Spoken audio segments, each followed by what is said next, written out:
हिंदी की सुप्रतिष्ठित लेखिका वंदना वाजपेयी जी की कहानियों की श्रृंखला में आज सुनिए उनकी लिखी हुई कहानी फुलवा। तो शुरू करते हैं कहानी फुलवा।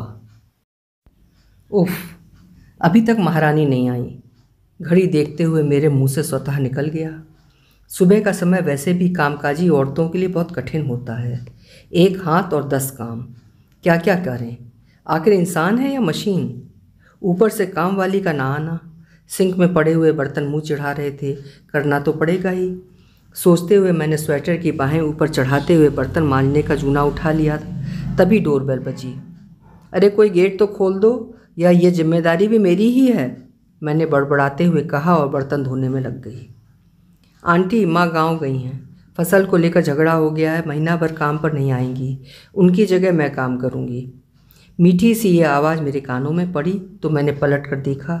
करीब 13-14 साल की बच्ची, मध्यम कद, सांवला रंग, सलोनी सी सूरत और उन सबसे ऊपर बिल्लौरी आंखें और आंखों में अजीब सी चमक। मेरे हाथ 2 पल के लिए रुक गए। क्या क्या नाम है तुम्हारा, मैंने हकलाते हुए सा पूछा। फुलवा, कहते हुए सच में उसका मुंह गेंदे के फूल की तरह खिल गया। मैंने फिर कहा, पर तुम्हारी उम्र तो कम है, मैं तुमसे काम कैसे करवा लूँ, ये तो कानून के खिलाफ है। मैं खुद इस बात का विरोध करती हूँ। फिर मैं तो एक अध्यापिका भी हूँ, मेरे लिए सिद्धांतों का पालन जरूरी है। मैंने ऐसे कहा जैसे स्वयं कही हुई बात से पूर्णतया सहमत ना हो पाई हूँ। तो क्या हुआ आंटी, मैं तो कई घरों में काम करती हूँ। काम करे बिना घर का खर्च कैसे चलेगा। अब माँ गई हैं तो उनके भी 1-2 घर करने हैं। माँ खास तौर पे आपके घर का काम करने को कह गई हैं, क्योंकि आप पढ़ाने भी जाती हैं, आपके पास तो समय भी कम है, वो एक सांस में कह गई। पर मैंने अनिर्णय की स्थिति में कहा, करवा लो ना आंटी प्लीज़, 1 महीने की ही तो बात है। माँ ने कहा है तुम खुद पैसे रख लेना, वैसे भी मैं पैसे जोड़ रही हूँ, मेरा मोबाइल आ जाएगा, प्लीज़ आंटी। उसकी मासूम सी बात पर मुझसे मुस्कुराए बगैर न रहा जा सका। मैंने पलट कर उसकी ओर देखा, वही बिल्लौरी आंखें और आंखों में अजीब सी चमक। ठीक है, पर 1 महीने से ज़्यादा नहीं, कहकर मैंने उसे जूना पकड़ा दिया। ये स्वीकृति मेरा स्वार्थ थी या उसके प्रति एक अजीब सी कशिश, जिसे मैं आज तक नहीं समझ पाई हूँ। फुलवा बर्तन मलने लगी और मैं हाथ धोकर पराठे सेकने में व्यस्त हो गई। फुलवा ने बर्तन मलते मलते पूछा, आंटी आप तो टीचर हैं, बहुत बच्चे पढ़ते होंगे आपके स्कूल में, बैग लेकर बोतल लेकर स्कूल के प्रेस करे हुए कपड़ों में आते होंगे, है ना आंटी। उसके मासूम सवाल दरकिनार करते हुए मैंने कहा, बातें बाद में, जल्दी काम करो, देर हो रही है। हाँ, सफाई के लिए दोपहर बाद आना, जब मैं स्कूल से आ जाऊँ। दरअसल मैं पहले दिन से उसकी ज़्यादा बात करने की आदत नहीं डालना चाहती थी। कितनी काम वालियों को मैं जानती हूँ, एक बार शुरू हो जाए तो चुप होने का नाम ही नहीं लेती। इसके उसके कितने किस्से होते हैं उनके पास, वहाँ की बात यहाँ, यहाँ की बात वहाँ, खाली दिमाग शैतान का घर। दोपहर को मेरे घर आते ही फुलवा चहकती हुई आ गई और बोली, आंटी सफाई कर दूँ। अरे थोड़ी देर सांस तो ले लेने दो, अभी तो स्कूल से आई हूँ, आधे घंटे बाद आना, कहकर मैं बच्चों की कॉपियाँ मेज पर रखने लगी। फुलवा झाड़ू लिए लिए मेरे पास आकर खड़ी हो गई। आंटी ये बच्चों की कॉपियाँ हैं। मैंने सर झुकाए झुकाए उत्तर दिया। आंटी ये बड़े बच्चों की कॉपियाँ हैं ना, जो पेन से लिखते हैं, छोटे बच्चे तो पेंसिल से लिखते हैं ना, है ना। तुझे बड़ा पता है, मैंने मुस्कुरा कर कहा। वो आंटी मेरे दोनों भाई पढ़ते हैं ना, बड़े होकर दोनों नौकरी करेंगे, कहते हुए उसकी आंखों में वही अजीब सी चमक आ गई। तो तू क्यों नहीं पढ़ती फुलवा, उसकी स्थित परिस्थिति जानते हुए भी मुंह से अचानक निकल ही गया। फुलवा विचलित हुए बिना बोली, आंटी अगर मैं पढ़ूंगी तो घर का खर्च, मकान का किराया, भाड़ा, बापू की दवाएं सब रुक जाएगा। वो बड़ी बड़ी मोटी मोटी किताबें, फिर एक दिन उस साहूकार का हिसाब भी, जिसका ब्याज चुकाने के लिए हमें शहर आना पड़ा और बापू को लकवा मार गया। आंटी ऐसा हो सकता है ना। वही बिल्लौरी आंखें और आंखों में अजीब सी चमक। मैं हतप्रभ थी, दुख को एक झटके में झटक आशा का दामन थाम लेना। उफ, ये नन्ही बच्ची, कितना कुछ सीखना है मुझे इससे।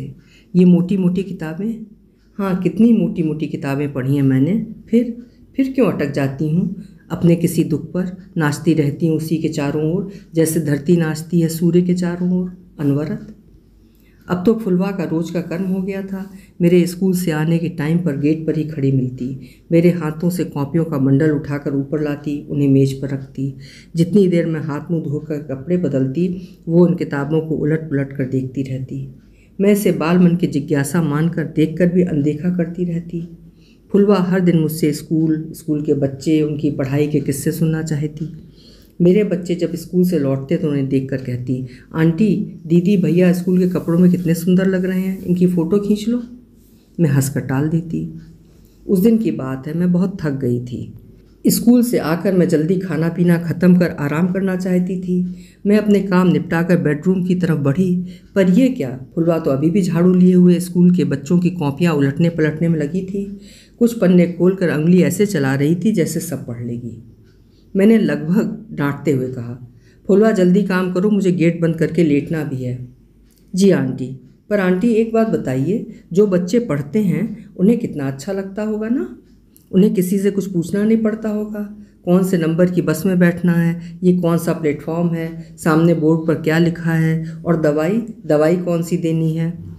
छिलका देखकर नहीं, नाम पढ़कर, है ना आंटी। मैं उसके उतरे चेहरे से भीतर से कहीं टूट गई। तुरंत उसे कोई उत्तर न दे सकी। बेरहम जिंदगी के इस मासूम सवाल के आगे मेरा सारा ज्ञान जवाब दे गया। फिर भी हिम्मत करके बोली, पढ़ने की कोई उम्र नहीं होती फुलवा, तुम जब चाहे पढ़ाई शुरू कर सकती हो। कम से कम इतना तो जान ही सकती हो कि कौन सी बस है, प्लेटफॉर्म का क्या नंबर है। जिसका जीवन ज्ञान मुझसे कहीं आगे था, मैं उसे आशावाद का उपदेशात्मक ज्ञान देने में लगी थी। तो क्या आंटी, मैं कभी भी पढ़ सकती हूँ, फुलवा ने पूछा। हाँ हाँ, क्यों नहीं, मैंने यूं ही उसका मन रखने के लिए कह दिया। तो क्या आप मुझे पढ़ाएंगी आंटी, उसने मेरी ओर देखकर पूछा। बिल्लौरी आँखों में अजीब सी चमक। मैं ना नहीं कर सकी। 3:30 से 4:30 का समय तय हुआ। आ ई की किताब, कॉपी, पेंसिल मैंने ही ला कर दी। शुरू में मुझे ऐसा लगता कि जैसे मैंने अपने ही पैरों पर कुल्हाड़ी मार ली है। स्कूल से थक कर आओ तो लगता है कि थोड़ी देर लेट कर कमर सीधी करने का मौका मिलेगा, पर अब ये नई जिम्मेदारी पाल ली। फिर ये आ ई पढ़ना आसान नहीं होता। बोलते बोलते मुंह थक जाता है कि छोटा आ है या बड़ा आ। मुझे लगता था रोज़ नहीं आएगी, जल्दी ही उब जाएगी, घरों का काम भी तो करना है। पर फुलवा नियत समय पर आ जाती। उसकी लगन देखकर मुझे अपनी थकन खलने नहीं लगी। महीना भर बाद ही फुलवा की माँ काम पर आ गई, पर फुलवा का आना बदस्तूर जारी रहा। इधर घड़ी के कांटे 3 पर आए, उधर फुलवा की डोरबेल बजी। फुलवा कुशाग्र बुद्धि थी। जल्दी आ ई ख़त्म कर जोड़ जोड़कर शब्द फिर वाक्य पढ़ने लगी। शिष्य अच्छा हो तो गुरु को पढ़ाने का आनंद ही कुछ और होता है। उन दोनों मेरी हर बात में फुलवा का जिक्र होता, फुलवा का ये, फुलवा का वो। यहाँ तक कि मेरे अपने बच्चे भी चिढ़ने लगे। मम्मी, फुलवा ही आपकी बच्ची है, उसे अपने साथ ही रख लो। अगर कभी फुलवा की बात ना करती तो पतिदेव कहते, तबीयत तो ठीक है, बुखार उखार तो नहीं है। मेरे क्यों पूछने पर कहते, अरे 24 घंटे हो गए, आज फुलवा की कोई बात नहीं की। जब मैंने पढ़ाना शुरू किया था तो फुलवा ज़मीन पर बैठती थी, फिर स्टूल पर, फिर सोफ़े पर मेरे बगल में बैठने लगी थी। अक्सर मैं उससे पूछती, तुम्हें खाने में क्या पसंद है। जब तक वो लिखने का अभ्यास करती, मैं उसे गरम गरम बनाकर खिलाती। और उस दिन तो सबके साथ मैं भी आश्चर्य में पड़ गई जब फुलवा ने अपने मैले कुचले थैले से एक डिब्बा निकालकर उसमें रखा एक लड्डू मुझे खाने को बड़े प्यार से ये कहते हुए दिया, खाकर बताओ आंटी, मैंने बनाया है।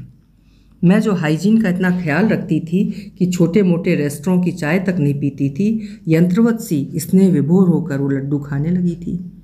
प्रेम कितनी वर्जनाएं, कितने बंधन, कितनी जंजीरें तोड़ देता है, ये उस दिन मैंने पहली बार जाना था।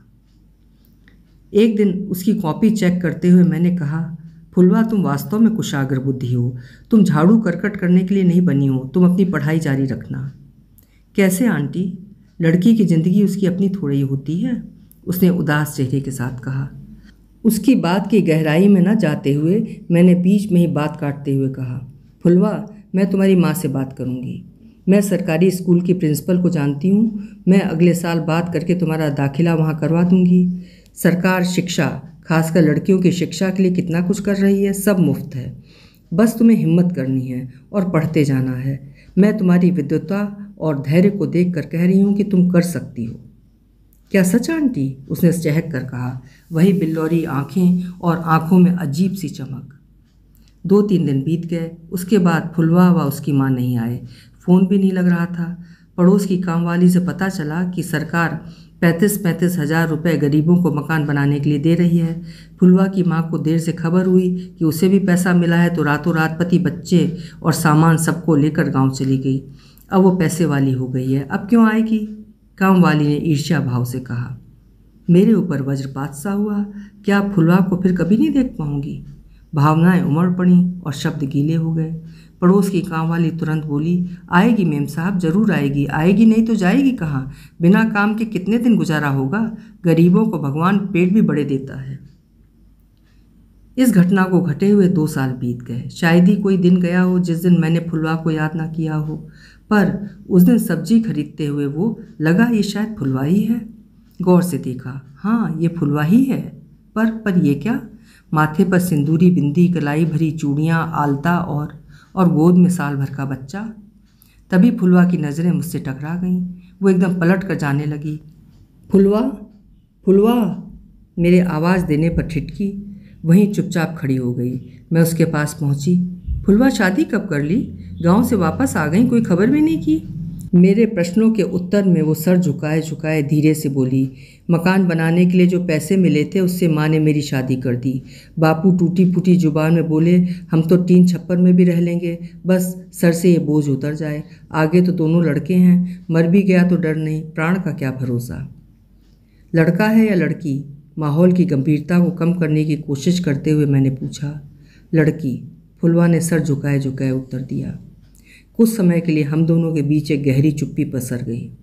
अचानक से फुलवा ने झटके के साथ मुंह ऊपर उठाते हुए कहा, आंटी देखना, मैं इसे ज़रूर पढ़ाऊंगी और ये पढ़ लिख कर आपकी तरह बड़ी मास्टरनी बनेगी, झाड़ू कटका नहीं करेगी। उफ, वही बिल्लौरी आंखें और आंखों में अजीब सी चमक।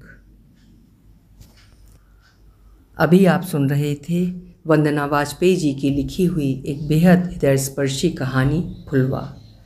आपको कहानी कैसी लगी कमेंट सेक्शन में ज़रूर लिखिएगा। कल मिलेंगे फिर किसी नई कहानी के साथ। आपका समय शुभ हो।